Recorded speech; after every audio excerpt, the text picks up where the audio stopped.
अस्सलाम वालेकुम dear students, welcome to Hasnain's biology. आज बेटा हम लोग चैप्टर नंबर 5 फर्स्ट ईयर का उसके शॉर्ट क्वेश्चंस के हवाले से बात करेंगे, जो कि पेपर पॉइंट ऑफ व्यू से काफ़ी इंपॉर्टेंट हैं। तकरीबन 8 से 10 जो शॉर्ट क्वेश्चंस हैं वो इस वीडियो के अंदर, इस लेक्चर के अंदर डिस्कस किए जाएंगे। तो आइए आगाज़ करते हैं आज के लेक्चर का। हम लोग सबसे पहला क्वेश्चन है बेटा, कंपेयर स्पीशी विद पॉपुलेशन। ये वाला जो क्वेश्चन है ये आप लोगों ने फर्स्ट चैप्टर के अंदर भी पढ़ा है। यहाँ पे अगेन उसने दे दिया है, काफ़ी इंपॉर्टेंट है ये क्वेश्चन, तो दोबारा से अगेन मैं इसको रिपीट कर रहा हूँ। स्पीशीज और पॉपुलेशन का कंपैरिजन कैसे करेंगे हम लोग।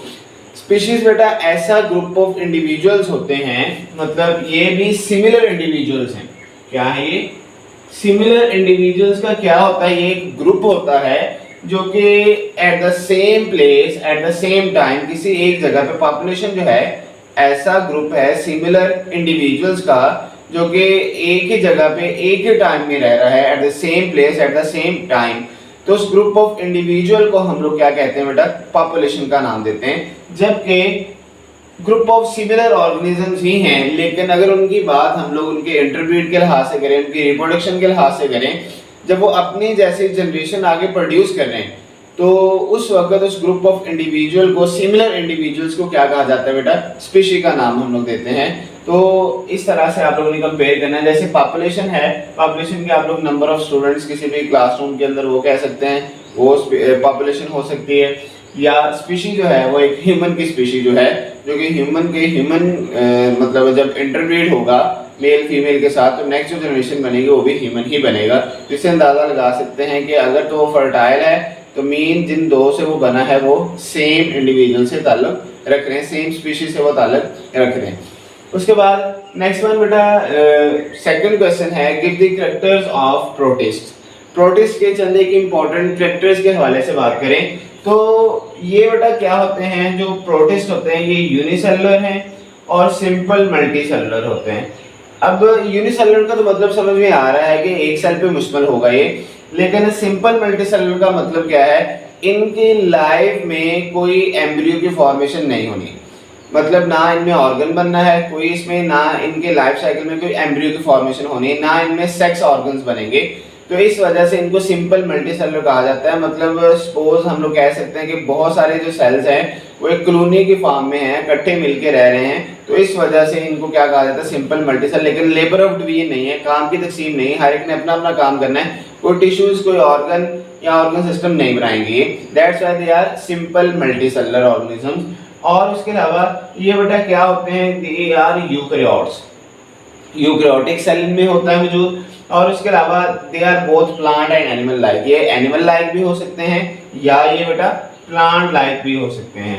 अब एनिमल लाइक के अगर एग्जांपल दें हम लोग तो अमेबा इसमें बेटा आ जाता है, प्लांट लाइक के अगर एग्जांपल दें तो इसमें यूग्लिन आ जाता है। उसके अलावा नेक्स्ट वन अगर हम लोग मूव करें क्वेश्चन नंबर 3 की तरफ, what are obligate intracellular parasites. ये क्या है? ऑब्लिगेट इंट्रासेलुलर पैरासाइट, वैसे अगर वायरसेस की एग्जांपल दें हम लोग, पैरासाइट्स की एग्जांपल दें तो दो तरह के होते हैं, एक होता है फैकल्टेटिव, एक होता है ऑब्लिगेट। जो फैकल्टेटिव बेटा होता है उसको आप लोग आर्टिफिशियल मीडियम में भी ग्रो करवा सकते हैं। वो सिर्फ और ज़रूरी नहीं है कि वो होस्ट के अंदर ही अपने आप को रेप्लिकेट करता है, उसके अंदर डिजीज काज करता है, बल्कि वो आर्टिफिशियल मीडियम के अंदर भी ग्रो कर सकता है। लेकिन ऑब्लिगेट ऐसे पैरासाइट है और साथ में इंट्रासेलुलर आ गया है, तो इनको कहा जाता है they can not live without, ये बेटा होस्ट के बगैर नहीं रह सकते। They can not live without, किसके बगैर नहीं रह सकते? होस्ट के बगैर बेटा नहीं रह सकते। तो होस्ट के बगैर नहीं रह सकते, क्यों नहीं रह सकते? क्योंकि इनके पास बेटा अपनी मेटाबॉलिक मशीनरी नहीं है, मेटाबॉलिक मशीनरी नहीं है इनके पास। तो अगर मेटाबॉलिक मशीनरी नहीं है तो क्या करेंगे? ये डिपेंड करेंगे किनके ऊपर? होस्ट के ऊपर। किसके लिए? For their vital functions. अब वो वाइटल फंक्शन क्या है?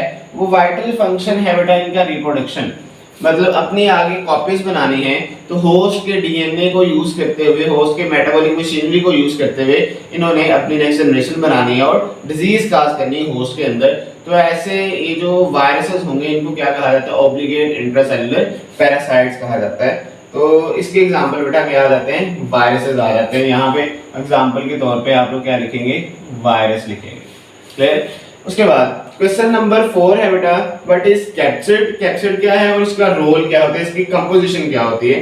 कैप्सूल बेटा अगर हम लोग वायरसेस की बात करें तो वायरसेस क्या होते हैं, वायरसेस असल में ओनली डीएनए आरएनए के ऊपर मुश्तमिल होते हैं, उनके लिए प्रोटीन कोड होते हैं। अब ये जो प्रोटीन कोड है ये असल में इसको कैप्सिड कहा जाता है, और बाज कुछ ऐसे वायरसेस भी होते हैं जो कैप्सिड के बाहर भी एक लेयर होती है, अंदर प्रोटीन से मिलकर बने होते हैं, जिनको इनवेल्प का नाम दिया जाता है। जिसमें इनवेल्प नहीं होती उनको नॉन इनवेल्प या नेकेड वायरसेस का नाम हम लोग देते हैं। अब ये जो कैप्सिड्स हैं ये प्रोटीन सब यूनिट से मिलकर बनते हैं, उन प्रोटीन सब यूनिट्स को क्या कहा जाता है, कैप्सोमियर्स का नाम हम लोग देते हैं। तो ये प्रोटीन सब यूनिट से मिलकर बनते हैं जिसको क्या नाम देते हैं, कैप्सोमियर्स का नाम देते हैं। और number of capsomeres specific virus के अंदर स्पेसिफिक होगा। जैसे एग्जांपल दिए यहाँ पे हेर्पेस वायरस, इसके अंदर 162 कैप्सोमियर्स होंगे, जबकि एडिनो वायरस के अंदर ओनली 252 कैप्सोमियर्स होंगे। तो ये स्पेसिफिक या उनकी नेचर होती है या कैरेक्टरिस्टिक है उसका किसी भी वायरस का नंबर ऑफ कैप्सोमियर जिनसे मिलकर कैप्सिड बनेगा।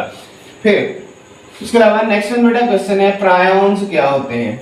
प्रायोन्स और वायरॉइड्स ये दो ऐसे समझने की इसकी टाइप्स हैं वायरसेस की, जो कि प्रायोन जो है वो बेसिकली सिर्फ और सिर्फ इन्फेक्शियस प्रोटीन्स होती हैं जो सिर्फ प्रोटीन से मिलकर बनता है। अब ये इसका कंट्रोवर्शियल कुछ कैरेक्टर्स हैं।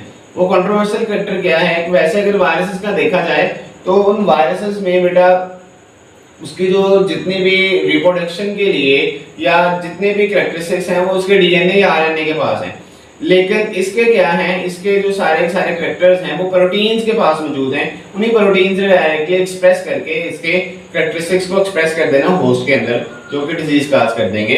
तो इस वजह से ये डिस्कवर कब हुए थे बेटा, ये डिस्कवर हुए थे 1983 के अंदर, और ये इन्फेक्शियस प्रोटीन्स हैं जो कि किसके बगैर होते हैं, न्यूक्लिक एसिड के बगैर होती हैं, और दे कंटेन इंफॉर्मेशन, इनके पास इंफॉर्मेशन होती है।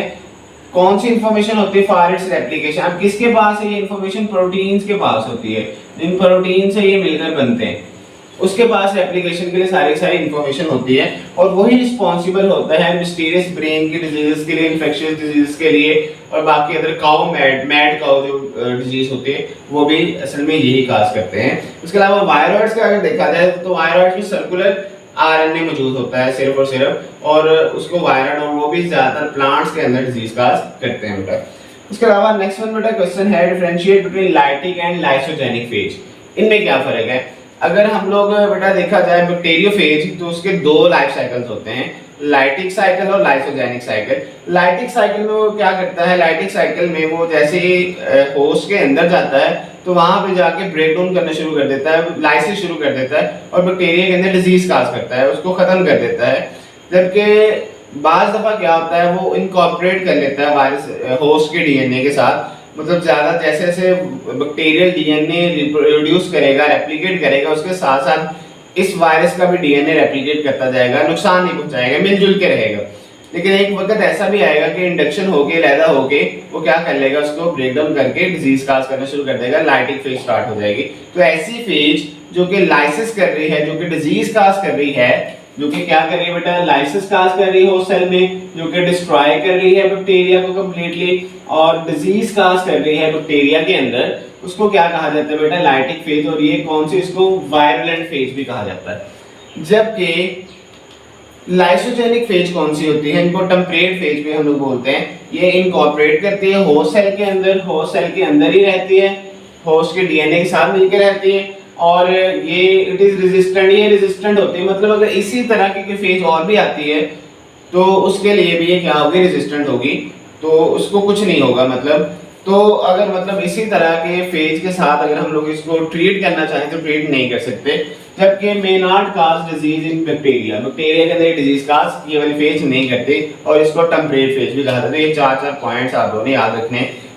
चौथा पॉइंट आप लोग, it is also known as virulent phase, और it is also known as temperate phase. ये चार पॉइंट्स आप लोगों ने याद रखने हैं। उसके बाद क्वेश्चन नंबर 7 है बेटा, व्हाट आर रेट्रोवायरसेस। रेट्रोवायरसेस क्या है, रेट्रोवायरसेस बेटा इनको कहा जाता है RNA tumour viruses. RNA tumour मतलब ये ट्यूमर काज करते हैं, ट्यूमर मतलब रिलेट कर रहा है किसके साथ, कैंसर के साथ। तो they are RNA tumour viruses जो कि वाइडली डिस्ट्रीब्यूट होते हैं नेचर के अंदर, और ये एसोसिएट होते हैं ट्यूमर प्रोडक्शन के लिए, इस वजह से इसके साथ ट्यूमर का वर्ड आया है। रेट्रोवायरसेस आरएनए ट्यूमर वायरसेस को कहते हैं। जैसे एग्जांपल दी है बेटा, एचआईवी है, ये क्या काज करता है, एड्स काज करता है, और इनको और क्या नाम दिया जाता है, ऑन्को वायरसेस का नाम भी देते हैं। और ऑन्को का मतलब क्या होता है, कैंसर। क्वेश्चन नंबर 8 है, give the classification of viruses. Viruses को क्लासिफाई कैसे करेंगे हम लोग। वायरसेस की जो बड़ा क्लासिफिकेशन है वो बेस करती है असल में उनकी मॉर्फोलॉजी किस तरह की, उनकी शेप किस तरह की है, और उसके अंदर डीएनए है या आरएनए है, मतलब न्यूक्लिक एसिड कौन सा पाया जाता है। तो यहाँ पे जो हम लोग क्लासिफिकेशन पढ़ेंगे वो इनकी मॉर्फोलॉजी के लिहाज से है, मतलब उनकी शेप किस तरह की, जो प्रोटीन कोड है वो किस तरह से शेप्ड है, तो उसके लिहाज से इसको क्लासिफाई किया जाता है बेटा। तो उसमें जेनेटिक मटेरियल डीएनए या आरएनए भी हो सकता है, और वो बेटा एनवेल्प या नेकेड वायरसेस भी हो सकते हैं। एक तो कैप्चर्ड है ना प्रोटीन उसके इर्द गिर्द, दूसरा उसके बाहर एक अनदर प्रोटीन का कोट होता है जिसको हम लोग एनवेल्प का नाम देते हैं। कई एनवेल्प भी होते हैं, कई नेकेड भी होते हैं, कईयों के अंदर डीएनए भी होता है, कईयों के अंदर आरएनए भी होता है, और उसकी मॉर्फोलॉजी के लिहाज से भी इसको क्लासिफाई किया जा सकता है। तो यहाँ पे मॉर्फोलॉजी के लिहाज से हम लोग क्लासिफाई करेंगे। रॉड शेप हो सकता है बेटा टीएमबी, टोबैको मोज़ेक वायरस, ये फुल नेम याद रखना है आप लोगों ने। स्फेरिकल बेटा हो सकता है पोलियो वायरस, और पोलियो वायरस जो है ये बेटा स्मॉलेस्ट नॉन वायरस है। ये कौन सा है, स्मॉलेस्ट वायरस है। ये एमसीक्यूज के लिहाज से याद रखिएगा आप लोग। फिर उसके बाद give the function of reverse transcriptase. Reverse transcriptase का क्या फंक्शन है। ट्रांसक्रिप्टेज अगर देखा जाए, ट्रांसक्रिप्शन क्या होती है बेटा, ट्रांसक्रिप्शन हम लोग कहते हैं, यहाँ पे मैं लिख रहा हूँ, ट्रांसक्रिप्शन का क्या मतलब होता है। ट्रांसक्रिप्शन बेसिकली बेटा डीएनए का आरएनए में कन्वर्ट होना। जबकि अब इसके साथ कौन सा वर्ड आ गया, अब इसके साथ बेटा रिवर्स का वर्ड आ गया, तो मतलब उल्ट है। रिवर्स में हम लोग क्या कहेंगे, रिवर्स में आरएनए से दोबारा से क्या बनेगा, डीएनए बनेगा। ये रिवर्स ट्रांसक्रिप्शन होगी, रिवर्स ट्रांसक्रिप्शन ये होगी। तो रेट्रोवायरसेस का एक कैरेक्टर है जिसके अंदर स्पेशल एंजाइम बेटा होता है। उस स्पेशल एंजाइम का नाम क्या है, रिवर्स ट्रांसक्रिप्टेज एंजाइम, जो कि करता क्या है बेटा, सिंगल स्ट्रैंडेड आरएनए को किसको कन्वर्ट करेगा, आरएनए को कन्वर्ट करेगा किसके अंदर, डबल स्ट्रैंडेड वायरल डीएनए के अंदर, और फिर उसी डीएनए ने क्या काज करना है, होस्ट के अंदर डिजीज काज करनी है। फिर उसके बाद लास्ट बेटा क्वेश्चन है, how we can prevent from hepatitis and AIDS. ये लहदा से भी पूछ सकता है आप लोगों से। यहाँ एक क्वेश्चन में मैंने आप लोगों को बता दिया यहाँ पे, क्योंकि इनके मोड ऑफ ट्रांसमिशन काजेस के अलग-अलग हैं। काजेस अगर हेपेटाइटिस का देखा जाए तो एच वायरस होता है बेटा, जबकि एड्स का अगर देखा जाए तो एचआईवी वायरस है।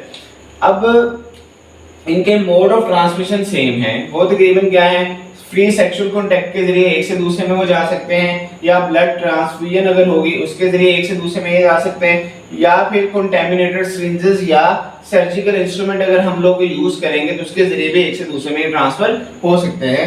तो डॉक्टर्स क्या एडवाइस करते हैं, डॉक्टर ये एडवाइस करते हैं कि आप लोगों ने क्या करना है, इनसे प्रिवेंट करना है, बचना है। किन से बचना है, इनके पॉइंट ऑफ कांटेक्ट से, from these mode of transmission या ट्रांसफर, ये जो ऊपर वाले तीनों हम लोगों ने पढ़े, so we can prevent from these disease. इस वजह से हम लोग इनसे क्या कर सकते हैं, बच सकते हैं। तो ये था बेटा आज का हमारा लेक्चर, जिसके अंदर हम लोगों ने चैप्टर नंबर 5 के चंद एक इंपॉर्टेंट शॉर्ट क्वेश्चंस के हवाले से बात की है। तो इंशाल्लाह नेक्स्ट लेक्चर के साथ जल्दी हाजिर होंगे। Thank you so much and Allah Hafiz.